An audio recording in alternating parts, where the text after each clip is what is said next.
us the right to safe abortions and reproductive health care nearly 50 years ago. If this were to be the final Supreme Court decision, it would eliminate these important federal protections for women as well as trans and gender nonconforming individuals across this country. Several states have already passed trigger laws that would ban abortion if Roe were overturned, and others are ready to take similar action which would impact reproductive health care access for millions of Americans of reproductive age and nearly half of women within that age range in the United States. As I've said before, the right to safely access abortion and reproductive health care is a fundamental human right of self-determination. It's been under assault in dozens of states through restrictive laws and a national effort to overturn Roe that has led us to this moment. If this draft majority opinion holds, it would be dangerous and unprecedented by ignoring 50 years of case law. It could also jeopardize many other established rights, including protections based on race, sexual orientation, gender identity or expression, among others. A decision to overturn Roe v. Wade would most impact Black and brown and low-income people across the country. While some can afford to travel to other states to receive these services, poor and low-income Americans would be left without the same access to reproductive care. Here in New York, abortion rights are protected by state law under the Reproductive Health Act, and we will remain a destination state for all people who are seeking abortions and reproductive health care. But we know that this issue requires federal legislation, and that's why we've called on the United States Senate to pass the Women's Health Protection Act to ensure that these rights are protected by federal law. This issue strikes a particular nerve with me and with millions of us across this country because so many have lived aspects of this tribulation personally. When I was a student at Spelman College in Atlanta, Georgia, I majored in a sector of healthcare and worked as an advocate at a women's health care center that provided reproductive health care services, sexual health education, contraception, and pregnancy termination. In this work, I held the hands of many women who agonized over their informed decisions, and I carry their stories with me today. All these years later, in the year 2022, we're still fighting for this basic right of freedom, and we refuse to go backwards. We will continue to rally and march for millions of women, gender nonconforming and trans individuals across this country to have the right to access safe and legal abortions. We will call for the United States Senate to pass the Women's Health Protection Act and ensure abortion and reproductive health care remain accessible and protected in our city and in our state. That said, we'll go ahead and move on to today's stated agenda. We'll be voting on the following land use items: 2nd Avenue subway disposition, transfer of city-owned property from HPD to the MTA to facilitate the future construction of the 125th Street Station in Deputy Speaker Ayala's district. Mount Nebo, Mount Carmel Cemetery, merger and acquisition of an adjacent cemetery property in Councilmember Holden's district. We'll also vote on a transparency resolution sponsored by Councilmember Brannan, approving the new designation and changes in the designation of certain organizations receiving funding in the expense budget. Finally, we'll be voting on the following legislation. We will vote on 2 resolutions concerning our city's veterans. Resolution 21, sponsored by Councilmember Eric Dinowitz, calls on the state legislature to pass and the governor to sign S2279, sponsored by Senator Daphne Jordan, and its companion bill, A7961, sponsored by Assemblymember Jake Ashby, designating the state of New York a Purple Heart state. Currently, there are 42 municipalities, 12 counties, and 6 colleges and universities, 6 Purple Heart trail routes, and 6 other various locations that already have the Purple Heart designation within the state. For example, in 2015, the New York City Council issued a proclamation declaring New York City a Purple Heart city. By adopting the Purple Heart designation on a statewide basis, New York State can take another critical step in recognizing the heroic sacrifices of our nation's service members that our nation's service members have made in order to protect our country. And Resolution 41, sponsored by Public Advocate Jumaane Williams, calls on the United States Congress to pass and the President to sign legislation that would allow service members, veterans, and eligible surviving spouses to use the home loans backed by the United States Department of Veteran Affairs to purchase residential cooperative housing units. Without the option of cooperative housing, using VA loans may not be a realistic option for many veterans in New York City, where co-ops often account for a sizable share of the available housing stock. Extending the VA loan benefits to the purchasers of residential cooperative housing units would be a boon for New York veterans. I thank our colleagues, Council Members Dinowitz, as well as Public Advocate Williams for their work on these resolutions. Now, Introduction 173A, sponsored by our Parks and Recreation Committee Chair, Councilmember Shekhar Krishnan, would require the Department of Parks and Recreation to develop standards for inspecting the quality of various features of parks or playgrounds under its jurisdiction, and issue a report to the mayor and council that would identify any such features that have routinely been given an unacceptable rating after being inspected. It would then require that the Department of Parks and Recreation submit a plan to the council on how these issues for such park or playground features will be corrected. This is a first step that we're taking towards addressing park inequities in our city that too many New Yorkers endure, with harmful consequences to their health. And I now invite Councilmember Krishnan to come forward and speak about his bill. Councilmember? Thank you so much, Madam Speaker. Good morning, good afternoon, everyone. My name is Shekhar Krishnan. I'm council member from Jackson Heights and Elmhurst, Queens, and as the speaker had said, the chair of the Committee on Parks and Recreation. I am so proud to be passing, that the City Council is passing today my first bill, and I'm even prouder that this bill is a bill that addresses parks equity in our city. I've always said, as Parks Chair, that parks is a social justice and public health issue, and we saw during the pandemic that it is a racial justice and immigrant justice issue as well. I know this firsthand, representing Elmhurst and Jackson Heights, the epicenter of the COVID-19 pandemic across the country, but also we rank 50 out of 51 when it comes to in council districts when it comes to green space per capita. Everyone deserves access to well-maintained green space, public space, and parks throughout our city. But the truth is that some neighborhoods receive great maintenance services, have beautiful and well-maintained parks that are truly the restorative places that all of our green spaces should be. And for other neighborhoods, parks have been long neglected, poorly maintained, and badly in need of services and funding. Intro 173A addresses this issue firsthand. It requires the Parks Department to come up with standards, institute an inspection process, and for those parks that do not meet the inspection process, to report that to the council and the mayor, and also come up with not just a plan, but a timeline to ensure those maintenance services are provided for those specific parks. We know that the fight to address parks equity in our city is urgent. We know that it's connected to where you live, and to so many other factors that I've detailed in our most recent Parks Equity Budget hearing as well. This is an opportunity to make sure that everyone has access to quality green space. And Intro 173A is a crucial step and a first step in this council to making sure that we have a truly equitable, accessible park system for all. I want to thank, in particular, Speaker Adams for ensuring that this City Council prioritizes parks equity as one of its fundamental values in the work that we do. And I want to thank all our co-sponsors and colleagues who will be voting for today's bill and to enact it into law. This is a fight that we have long pursued together. We know that parks and equity goes back decades and is a result of decades of disinvestment.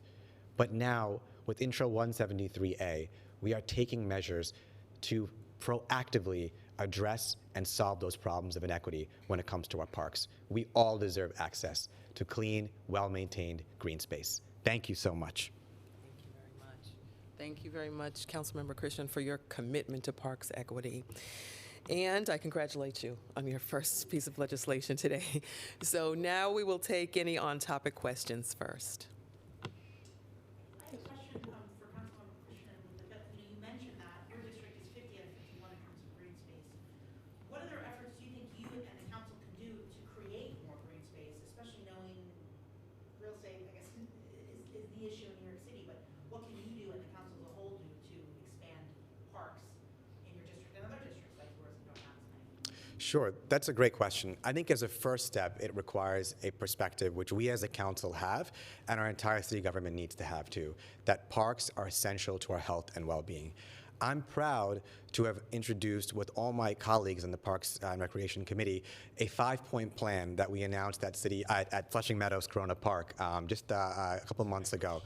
So where we are particularly prioritizing the things that will address parks equity, whether it's first ensuring that we are truly investing in playgrounds and park space throughout our city. We look, for example, at NYCC, which is rife with lead paint and housing violations, but have some of the least maintained playgrounds.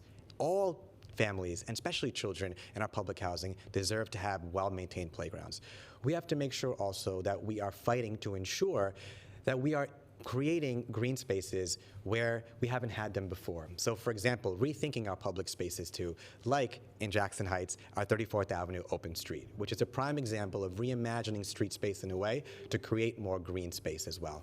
We have to be expanding our waterfronts and protecting them, both from a climate justice standpoint, but also to ensure that they are not turned over to luxury development, but they are protected as essential green spaces and environmentally protective spaces that they are. And finally, we also need to ensure that we are radically rethinking our parks capital construction process.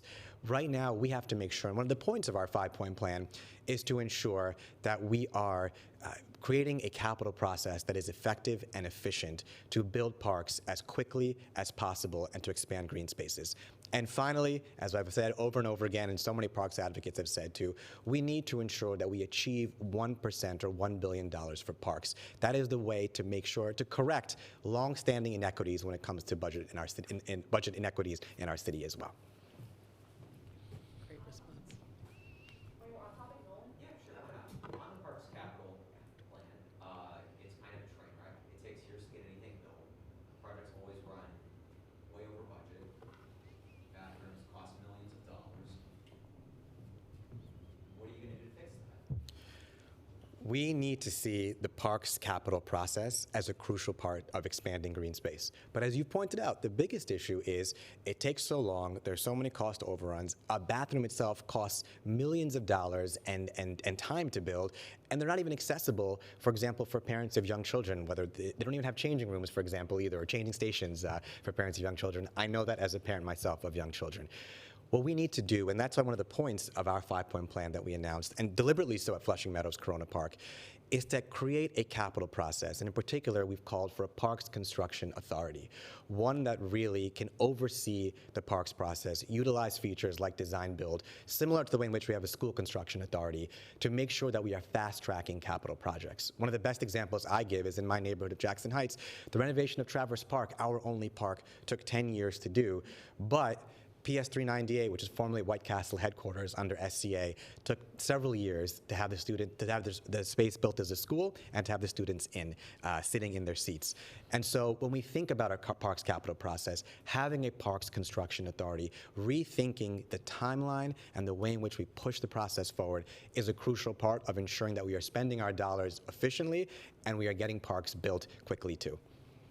So you basically come to the conclusion the Parks Department can't manage its own projects. It can't be reformed. It has to be entirely broken apart and split off. I think the Parks Department has also said in their budget hearings as well that they are very open to rethinking and re-examining ways to ensure that the capital process moves quicker. Everyone in the city, including the Parks Commissioner, Sudani herself, knows that the capital process is one that needs to be addressed and looked at, and everyone is committed to finding a way to do so together. This is kind of a follow-up to Katie's question before.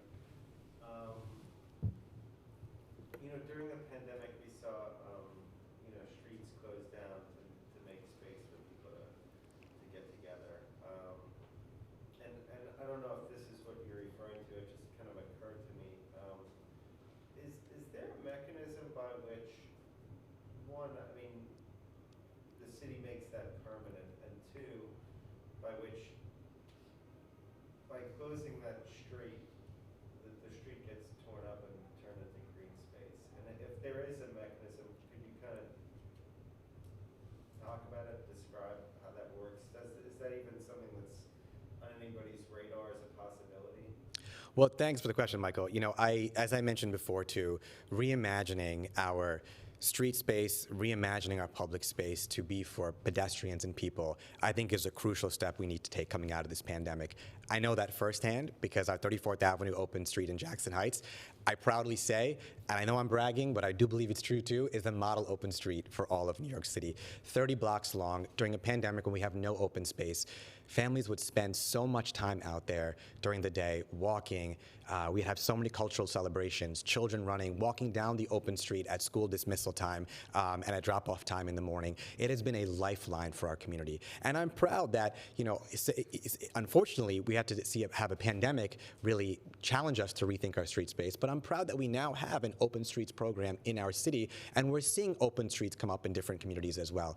On 34th Avenue Open Street, we have long advocated to turn it into a linear park in our community. And the plan just released by the Department of Transportation at a recent community board meeting reflects a bold and historic and ambitious vision to rethink 34th Avenue and to make sure that it continues on its journey as a space for pedestrians. And I think that model provides a roadmap for really all of the city on how we can reimagine our street space. But it is a vital part of really creating more green space, of creating more public space, which is really a way to bring people together, whether it's during a pandemic or not. And I think 34th Avenue provides the best experiment of what is possible. And I'm excited to work with this council, with the administration, to really show it as an example of how to create open space and green space in our city for all communities. Taking that example, from your perspective, in its final form, what does a linear park like that look like? Is it a linear park that's completely and forever closed to traffic, which I'd imagine, you know, kind of creates issues with, you know, ambulances and fire trucks and that sort of thing. Like, what does that look like in its final form?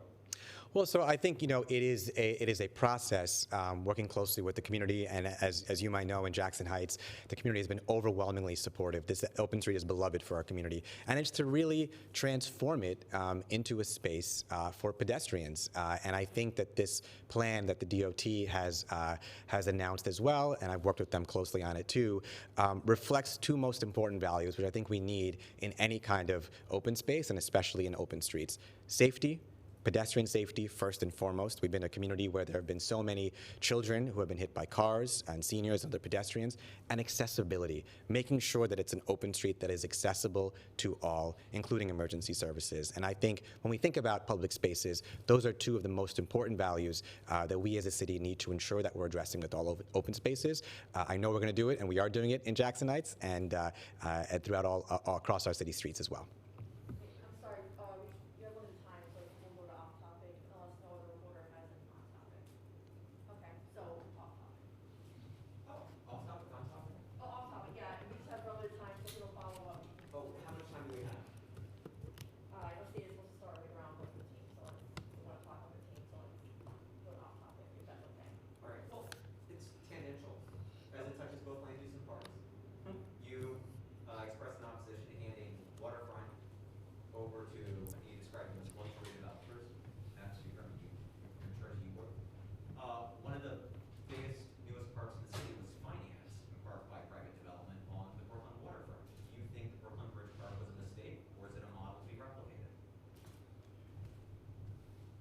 I think that in our city, the struggles for housing justice and green space and climate justice shouldn't be pitted against each other. And I know that as a lawyer for low-income tenants for many years, fighting to protect tenants' rights and to protect communities from displacement. I think in our city, we need to ensure that we are creating green spaces, particularly in communities that don't have any and need much more access to green space. And we're doing so without resulting in also development that will also displace. And I'm confident that we can get there as a vision for our city as well. I didn't hear an answer though. Was the Brooklyn Bridge Park a mistake? Was the development their mistake? I've answered the question. Thank you. That wasn't an answer, but okay. Thank you. Off topic? Jeff?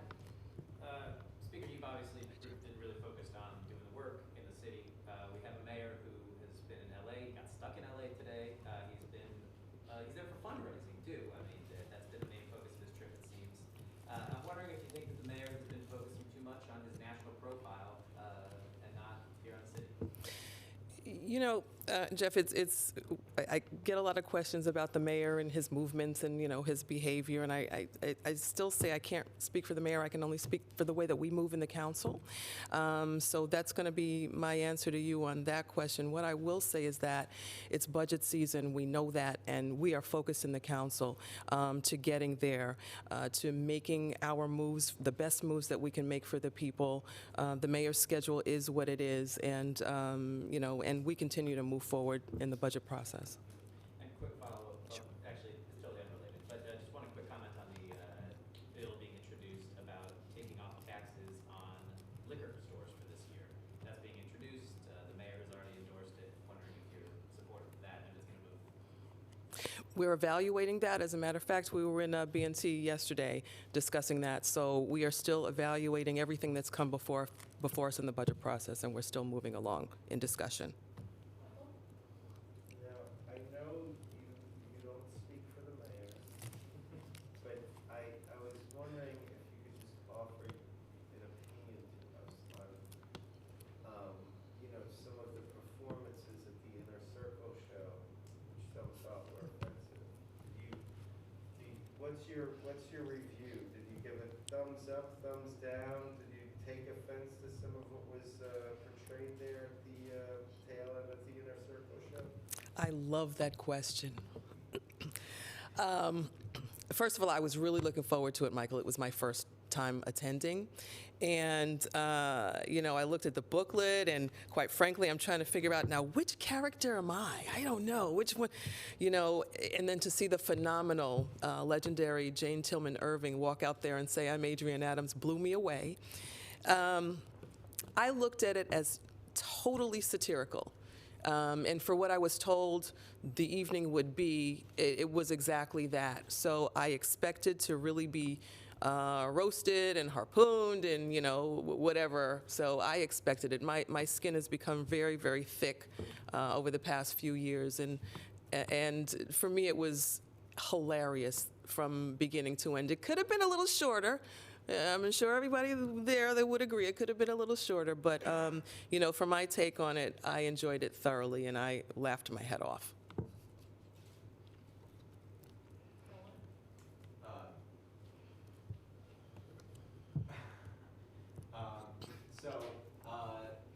The end of I probably shouldn't ask you about it.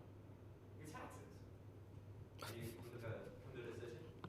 Nolan, you asked me that at our last meeting here for pre-stated, and the next day I read that, you pretty much answered the question that I didn't answer. I guess the way that you wanted to hear it, because the words were she rejected something like that, or refused to disclose, which is not what I said. What I said to you, and I will say to you again, is that I have not offered a refusal to commit. I have offered on this day not to state whether or not I will commit on this day. That is not saying yay or nay to your question, and that still remains right now. Thank you.